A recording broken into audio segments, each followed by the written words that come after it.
భద్రాద్రి కొత్తగూడెం జిల్లా అశ్వరావుపేటలో గ్రామ పంచాయతీ కార్మికులు తమ సమస్యలు పరిష్కరించాలని స్థానిక ఎమ్మెల్యే జారే ఆదినారాయణకు మొరపెట్టుకున్నారు.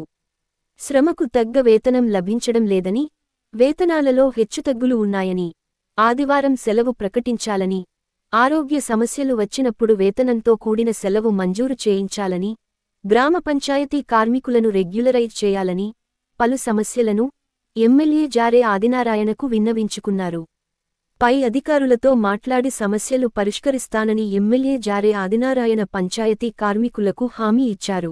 వీళ్ళందరికీ నాతో సహా టైఫాయిడ్ జ్వరం, మలేరియా జ్వరాలు వచ్చి నాకు ఇబ్బంది పడుకుంటున్న వాళ్ళు కూడా క్లారిఫికేషన్ కావాలి. నేను ప్రజెంట్ అశ్వరావుపేటలో ఉన్నాను. నాకు ఇక్కడ పంచాయతీ కార్మికులు నా తాను వచ్చారు. అంటే ఇప్పుడు సిపిఆర్ లిస్టులో లేని వాళ్ళకేమో 8,500 ఇస్తారంటున్నారు. సిపిఆర్ లిస్టులో ఉన్న వాళ్ళకేమో 9,500 ఇస్తారంటున్నారు. ఒకవేళ సిపిఆర్ లిస్టులో కనుక 3 years దాటితే మనం ఏమైనా 9,500 ఇచ్చే ప్రక్రియ మన జీవో ఏమైనా చేసామా? వీళ్ళకి మన 3 years దాటితే ఏమన్నా వీళ్ళని 9,500 ఇవ్వడానికి ఏమైనా జీవో ఏమైనా ఉందా సార్? ఎట్లా వీళ్ళని ఎట్లా ప్రమోట్ చేస్తామా? వాళ్ళు మొదటి నుండి మనకు ఉన్న వాళ్ళకైతే ఇక్కడే ఉంటుంది సార్. ఆల్రెడీ ఇప్పుడు మనమైతే అన్ని జిల్లాలలో అప్పుడు ఫస్ట్ ఆన్లైన్ లిస్ట్ అయితే పెట్టించినాం. ఓకే, ఒకసారి చూస్తే అర్థమవుతుంది సార్. ఒకసారి సార్ నాకు రేపటి క్లారిఫికేషన్ ఏంటంటే, ఇప్పుడు వీళ్ళు పక్క పంచాయతీ ఉన్న పేరాయిగూడెంలో 8,500 ఉన్న వాళ్ళకి 9,500 ఇస్తా ఉన్నారు సార్. వాళ్ళు కూడా మేమంతా కలిసి పనిచేసిన వాళ్ళమే. అశ్వరావుపేటలో మేము పనిచేస్తున్నామంటే ఏదైతే సిపిఆర్ లిస్టులో లేనటువంటి వాళ్ళు ఏదైతే 8,500 తీసుకుంటున్నామో మాది మాత్రానికి అప్గ్రేడేషన్ 9,500 పెంచలేదని ఇప్పుడు నా తాను వచ్చింది సార్. నా దగ్గర ప్రజెంట్ ఇక్కడ నా దగ్గర ఉన్నారు అశ్వరావుపేటలో. అంటే పక్కన పేరాయి కూడా ఇస్తూ ఉన్నారు సార్, అశ్వరావుపేటలో ఇవ్వట్లేదు. అసలు ఏమిటి దీని మీద అనేది వాళ్ళు ఇప్పుడు నన్ను అడుగుతూ ఉన్నారు. ఓకే ఓకే నేను ఆన్లైన్లో ఒకసారి వెరిఫై చేసి ఓకే వీళ్ళు ఎప్పుడెప్పుడు ఎంటర్ అయ్యారు, మరి ఎప్పుడు పాత వాళ్ళ కొత్త వాళ్ళ తర్వాత ఇంకా వీళ్ళు ఏమన్నా మన వాళ్ళ మిస్టేక్ ఏమైనా చేసిందా అనేది ట్రై చేస్తా. ఓకే ఓకే ఓకే సార్, నాకు రేపటికల్లా కొద్దిగా వీళ్ళు క్లారిఫికేషన్ చేయండి సార్, పంపిస్తాను. Thank you sir. ఇంకొక విషయం, మీ దగ్గర ఉన్న లిస్ట్ ఏదైతే ఉంది ఎక్కడ దొరుకుతుందా లిస్ట్? మీరు నాకు ఇవ్వగలరా? నేనేమో తెప్పించగలను. నేను రాసిమంటే రాసి ఇచ్చేస్తాను. రాసి ఇవ్వడం కాదన్న, లిస్ట్ ఉంటుంది, ఆన్లైన్ లిస్ట్ ఉంటుంది కదా, నేను అనేది. ఓకే, వీళ్ళు నాకు ఇవ్వండి, నేను పంపిస్తాను. లేదంటే నేను ఆల్రెడీ ఎండి ఉన్నది, నేను రిసీవ్ చేసుకుంటాను. అమ్మా ఇప్పుడు 8,500 అంటే నాకు క్లారిటీకి నేనేంటంటే 8,500కి మీ 9,500 పెంచడానికి నేను ప్రభుత్వానికి సిఫార్సు చేస్తాను. ఆ రోజు నేను మాట ఇచ్చిన అంటే మాట ఇచ్చిన అంటే 8,500 రూపాయలు పెంచే కార్యక్రమంలో భాగంగా మీరు ఈ నియర్ చేస్తే ప్రమోట్ అనేది నాకు ఐడియా లేదు. ఒకవేళ కనుక పక్కన మీరు పేరాయి కూడా ఇస్తున్నారు అన్నారు కాబట్టి వాళ్ళకి ఏది వర్తిస్తే మీకు అది వర్తిస్తుంది, అవునా కదా? రైట్. నేను ఇప్పుడు ఆన్లైన్లో ఇప్పుడు ఆల్రెడీ నేను డిపి వర్క్లో మాట్లాడాను, దాన్ని మీకు శాలరీ ఇష్యూ చేసి మా సార్ కదా సార్ అది కాదు, ఈవో కాదు కదా నేను మాట్లాడేది. చిన్న విషయం అండి. ఇప్పుడు ఈ మొత్తం టోటల్ సిబ్బంది మేము 40 మంది పనిచేస్తున్నాం. ఊరు మొత్తం శుభ్రం చేసేది మేము. మాకు రోగాలు పట్టించుకోండి, మాకు జ్వరాలు వస్తాయి, టైఫాయిడ్ వస్తుంది, మలేరియా వస్తుంది, నా రకాల ఇబ్బందులు పడుతున్నాం. అయినా సరే మేము తెగులుకొని వచ్చి మళ్ళీ ఇదే పని చేస్తున్నాం. కానీ మా యువ గారు ఏం చేస్తుండో మాకు ప్రతి ఒక్కరికి 8 రోజులు జ్వరం దగ్గర మానేశారు, అందులో కూడా ఆబ్సెంట్ చేసేస్తున్నాం. చేసి ఆబ్సెంట్ చేసేసి ఈ ఆబ్సెంట్లు మొత్తం నెల కాగానే ఆబ్సెంట్లు మొత్తం కట్ చేసి మాకు చేస్తుంది. అసలు ఇచ్చేదే 8,500, అందులో 2,000 3,000 కట్ చేస్తాం. మేమేం చేయాలండి? ఇది అసలు ఆబ్సెంట్ కట్ చేయడం ఎప్పుడు లేదండి. అంటే మీకు ఎన్ని రోజులు ఇస్తూ ఉండేది? అంటే సెలవులు 30 రోజులలో మాకు 2 రోజులు తీసేస్తారండి. 28 రోజులు జీతం చేస్తారు. అంటే 2 రోజులు ఆబ్సెంట్ కలిపి జీతం చేస్తారు. అసలు మేము వీళ్ళు దరిదాపు 30 సంవత్సరాలు పని చేస్తానండి. ఈ మన ఆబ్సెంట్ చేసి జీతం కట్ చేసే సత్యం ఎప్పుడు చూడదండి. ఇప్పుడు కొత్తగా స్టార్ట్ చేశారు. మరి ఇప్పుడు మేము కష్టపడి పని చేసేవాళ్ళం కదండి. ఇప్పుడు జ్వరాలు తగలకుండా, రోగాలు రాకుండా, రొప్పు రాకుండా ఉంటాయా? మరి మాకు జీతాలు కట్ చేయడం మాకు అర్థం కావట్లేదు. ఈరోజు చెత్త ఆగింది అనుకున్నా, రేపు మేమే ఎత్తాలి కదన్నా. ఈరోజు ఆగింది అనుకున్నా మేమే ఎత్తాలి. ఈరోజు జ్వరం దగ్గర మానేసారి పొద్దున నేనే ఎత్తాను, మేమే ఎత్తుకోవాలి. ఇన్ని బాధలు పడుతున్నాం. మాకు ఆబ్సెంట్ చేస్తే ఎట్లండి? 30 రోజులు 10 రోజులు కట్ చేస్తాను, 20 రోజులు జీతం వస్తుంది. నాకు 6,000 5,000 వస్తుంది. ఏం దీని బతకాలి నేను? కుటుంబాన్ని మేము ఎట్లా పోషించుకుంటాం అయ్యా? ఆబ్సెంట్లకి తీర్థం మాకేం ఇదే ఉందన్నా.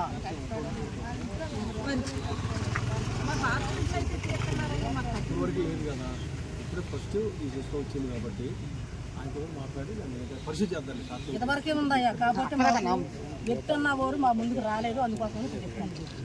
ఇంతవరకే ఉంది. అంటే ఇది వరకు కూడా మీకు కట్ చేశారు. ఏమి లేదు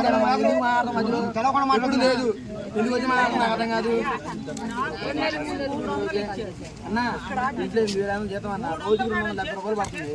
కట్ చేస్తే 300 జీతం కట్ చేస్తున్నారు. ఏంటంటే ఇప్పుడు మనం చేస్తున్నామ్మా, మనకి జీతాలు కట్ చేశారంటే అంటే మీకు లిమిట్ ఇన్ని సెలవులు కట్ చేస్తారా, లేకపోతే ఒకవేళ మీరు జబ్బుని మానేస్తే ఓకే, అది నాకు వాళ్ళకి కట్ చేయాలని వేరే వాటి జబ్బు లేకుండా మానేస్తాను, 10-15 రోజులు మానేస్తాను, వాళ్ళు కట్ చేయాలి కదా. అంటే చెప్తాను అంటే ఆ కోణంతో మీ దగ్గర అధికారులు కొంతమంది ఆలోచిస్తూ ఉంటారు. అది మీకు అడ్మినిస్ట్రేషన్లో మీ దగ్గర ఉన్న ఇష్యూ అది. అంటే ఇప్పుడు వాళ్ళు కావాలని కనుక అంటే అనారోగ్యం బారిన పడినప్పుడు మీరేమన్నా చెప్పి మానేస్తారు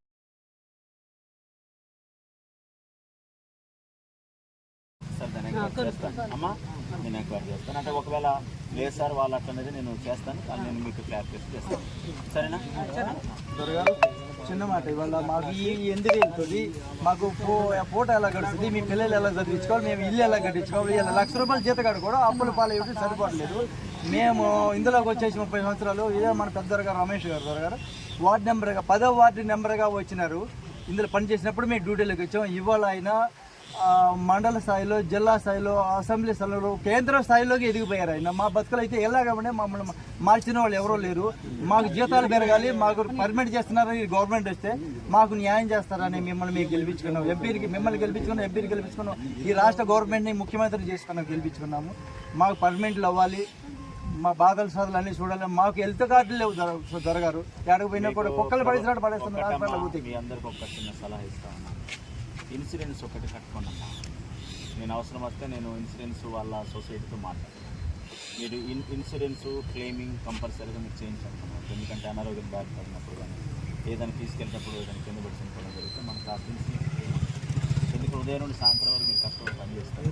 ఉదయం 6 గంటలకు వస్తారు, 6 గంటలకు వచ్చి ఎవరు చేయలేని పని మీరు అందరూ చేస్తాం. వాట్సాప్ మేము చాలా రుణపడి ఉంటాం. ప్రజలైతే చాలా రుణపడి ఉంటారు. దీంట్లో అయితే రాజ్యం ఉండదు.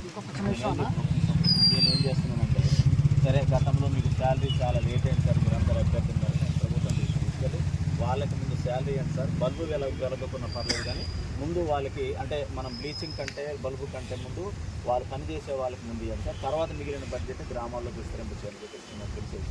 మీకు 5 నెలలు శాలరీ రావాల్సింది, 3 నెలలు శాలరీస్ నేను మీకు అడ్జస్టెడ్ అయ్యేది అనుకుంటా ఉన్నా. ఒకవేళ ఒకటి దాంట్లో సార్ మీకు చెప్పే ఉంటారమ్మా, మీకు చెప్పే ఉంటారు. తర్వాత అన్నీ అడ్జస్ట్ చేయమని చెప్పేసి అన్నా. కాబట్టి ముందు వీళ్ళకి శాలరీస్ ఇవ్వండి. మనం దినసరి రోజువారికి మనం ఇవ్వగలిగితే వాళ్ళు కాస్త రోజు ఉదయం సాయంత్రం పని నిమగ్నం అవుతారు. వాళ్ళకి మనం ఒక కుక్క తెచ్చినా నక్క తెచ్చినా ఏది మనం ఏది చేయాలని కూడా పూర్తిగా వాళ్ళే చేస్తారు. వాళ్ళకి మనం రుణపడి ఉన్నాను సార్ అని చెప్పేసి తీసుకెళ్ళాం. నాకైతే సార్ వేరే నియోజకవర్గాలు ఎట్టుందో నాకు తెలియదు, కానీ నా నియోజకవర్గానికి అయితే నేను అన్ని చోట్ల తిరుగుతూ ఉన్నా సార్. 2 నెలలు పడ్డాయి సార్, 3 నెలలు పడ్డాయి సార్ జీతాలని చెప్పేసి నాకు చాలా ఆనందంగా వ్యక్తం చేస్తూ ఉన్న సందర్భం ఇది. దానిలో మిమ్మల్ని అందరినీ ఒకసారి పూర్తిగా 5 నెలలకి ఇంక ముందు చేయగలిగాం. ఇంకా 2 కూడా అనుకోవాలి, 3 కావాలి, 3 వస్తాయి. 2 వస్తాయి ఇంకా 2 ఇచ్చిన వాళ్ళేమో 3 వస్తాయి. సరే ఇంకొకటి మిమ్మల్ని ఒకటే ఈ సమస్యలను తీర్చే విధంగా గతంలో కూడా నేనప్పుడు ఎమ్మెల్యేగా నాకు అప్పుడు ఏం లేదు. లేకపోతే మీ దగ్గర కొంచెం నాశనం చేసి మళ్ళీ అయినప్పుడు మీ దగ్గర మీరందరూ మీరందరూ నేను చాలా చూసుకోగలిగినా మనకి ఇష్టం ఉన్నటువంటి ప్రతి సమస్యను ప్రభుత్వం తీసుకెళ్తాను. నేను బాధ్యత తీసుకుంటాను. ఏదైతే మీకు 8,500 ఉన్నటువంటి లిస్ట్ ఏదంటే దాన్ని నేను పూర్తి ఎంక్వైరీ చేస్తాను.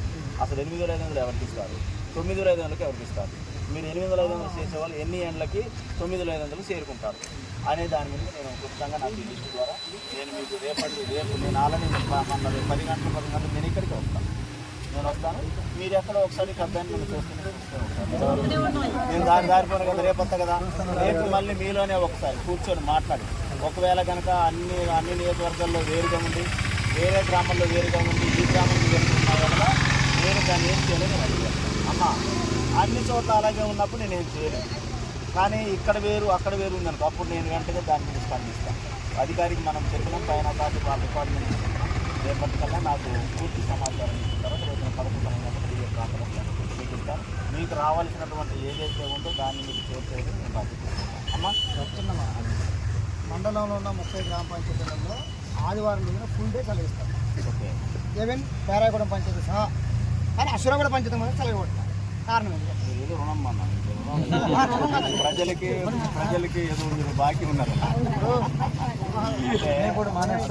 అంటే అంటే హ్యాపీగా చేస్తున్నారు అంటే ఏంటంటే అట్లా అన్న ఇప్పుడు బాధ అనిపించుకుంటూ చేస్తూ ఉన్నారు. బాధ్యత నాదని చేస్తూ ఉన్నారు. మీరు చేసే పనికి ప్రతిఫలంగా నేను తీసుకునే బాధ్యత నేను తీసుకుంటాను. ఇంత పని చేస్తున్న వారికి మీరు మనం ఇవ్వాలి అని నేను రేపు అడగబోతున్నాను అని చెప్తాను. సరే అన్న, అలాగే నేనేమంటానంటే ఇప్పుడు అలా చేస్తున్నాం కదా, ఈ అంతమంది కొత్త వాళ్ళందరికీ ఉద్యోగ భద్రత కల్పించాలి బాధ్యత ఉంది.